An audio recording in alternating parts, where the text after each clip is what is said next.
খেজুরের মিল্কশেক। তো দুলাভাইয়ের হাতে খাইছি, তো ভাবিরে বলছি চলেন আমাকে বানায় খাওয়াইতে। তো এখন দুলাভাইয়েরটা দেখে ভাবি আমাকে বানায় খাওয়াইলে চলেন দেখি কিভাবে ভাবি বানায়। তো খেজুরে প্রথমে ধুইয়া অনেকক্ষণ ভিজায় রাখছে খেজুর আর বাদাম, কাঠবাদাম। তো সেটাকে ধুইয়া ভিজায় রাখার পরে নরম হয়ে যায়, ব্লেন্ড করতে সুবিধা হয় এটার জন্য। তো এইভাবেই করতেছে ভাবি।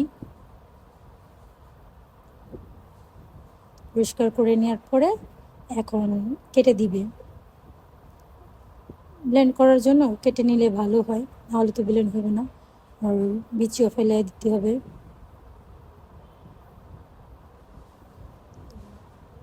ভাবি করতেছে আর আমি বসে বসে দেখতেছি।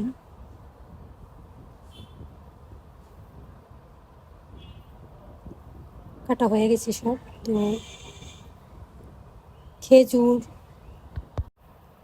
খেজুর কাটা হয়ে গেছে।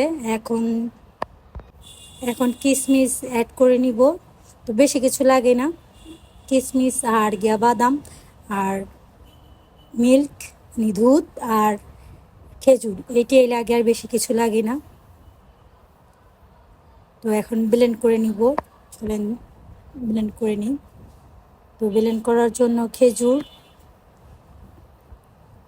বাদাম আর কিশমিশ একসাথে দিয়া, তারপর চিনি আর দুধ দিয়া ব্লেন্ড করতে হবে। তো একসাথে সব দিয়ে দিল।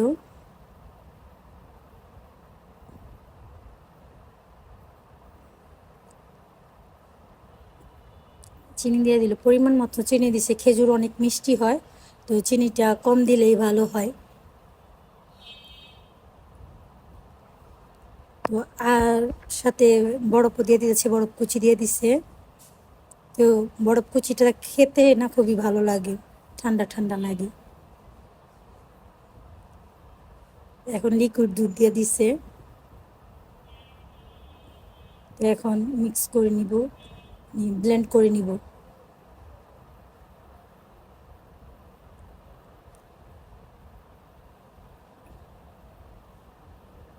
ব্লেন্ড করা হয়ে গেছে। এখন ভাবি আর একটু গুঁড়ো দুধ দিতে চাইতেছে, তো ভাবি বলতেছে আর একটু গুঁড়ো দুধ দিয়ে নিই, তাহলে একটু বেশি টেস্টি হবে।